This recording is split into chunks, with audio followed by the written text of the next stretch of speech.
கர்த்தருடைய பரிசுத்த நாமத்துக்கு மகிமை உண்டாவதாக. இன்றைக்கி கூட லேவியராகமம் 20ஆம் அதிகாரத்தை பார்க்க போகிறோம். இந்த அதிகாரத்தில் தேவன் வந்து சில பரிசுத்த விதிகளை வந்து என்னுடைய பிள்ளைகள் எப்படி இருக்கணும் அப்படிங்கிறத கடுமையாகவும் ரொம்ப தெளிவாகவுமே சொல்லியிருப்பாங்க. இதில் வந்து மோசையை பார்த்து இசப்பா சொல்கிறாங்க, நீங்கள் வந்து என்ன பண்ணக்கூடாது, உங்கள் பிள்ளைகளை மூளைகளுக்கு அர்ப்பணிக்கக்கூடாது, அதாவது அந்நிய தெய்வங்களுக்கு அர்ப்பணிக்கக்கூடாது.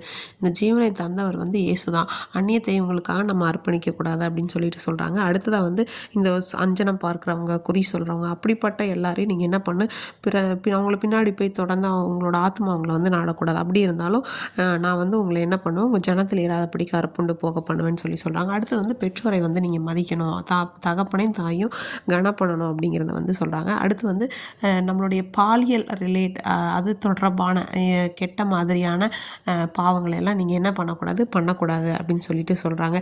அதுலேயும் சில கட்டளையெல்லாம் கொடுத்துட்டு தேவன் வந்து நம்முடைய ஜனங்களுக்கு வந்து ஒரு அழைப்பை வந்து கொடுக்குறாங்க. எப்படின்னா, உங்கள் தேவனாகிய கர்த்தர் நான் வந்து பரிசுத்தமாக இருக்கிறது போல் நீங்களும் என்ன பண்ணணும்னா பரிசுத்தமாக இருக்கணும். அப்படி நீங்கள் இருக்கும்போது நான் என்ன பண்ணுவேன் அப்படின்னா, உங்களை வந்து உங்களுக்கு முன்னாடி இருக்கிற அந்த ஜனங்களை எல்லாம் நான் துரத்தி விட்டுட்டு உங்களுக்கு நான் வந்து எல்லா காரியங்களையும் வந்து நான் செய்வேன்.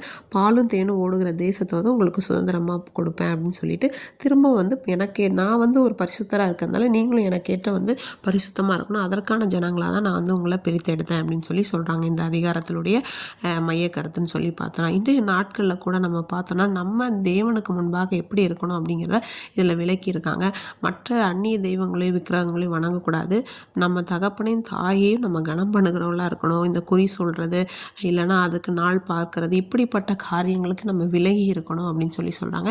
பலவிதமான பாவங்களுக்கு நம்முடைய கண்கள், காதுகள், இப்போ இன்றைக்கி இருக்கிற உலகத்தில் வந்து பலவிதமான காரியங்கள், பாவங்கள் நம்மளை வந்து நெருடுகிறது. அதையெல்லாம் தாண்டி நம்ம வந்து ஜெயிக்கும் போது கர்த்தர் நமக்கு பரிசுத்தத்துக்கு ஏற்ற ஒரு வழியை கட்டளையிடுவார். நம்மளும் வந்து பரிசுத்தமாக இருக்க முதல்ல நம்ம ஆயத்தப்படுத்தணும். நம்ம பரிசுத்தமாக இருக்க விரும்பணும். இசப்போ நான் முயற்சி பண்ணுன்னு சொல்லும்போது கர்த்தர் அதற்கான வந்து பலனை வந்து நமக்கு வந்து தருவாங்க. அவருக்குள்ளாக ஆவிக்குரிய வாழ்க்கைக்குள்ளாக நம்ம வளர முடியாத இருக்கிற எல்லா காரியம் நம்ம வந்து வெட்டி அதை எடுத்து போடும்போது கர்த்தர் வந்து நம்முடைய ஆவிக்குரிய வாழ்க்கையில் நடத்தி பரிசுத்த ஆவினால் நம்ம ஒவ்வொரு நாளும் நிரப்பி வழி நடத்துவாராக. அதில் என்ன சொல்லியிருக்காங்கன்னா, நான் பரிசுத்தராக இருக்கிறதுனால நீங்களும் எனக்கேற்றவங்களாக தான் இருக்கணும், அப்போ தானே என்னோட பிள்ளைங்களாக இருப்பீங்கன்னு சொல்கிறாங்க.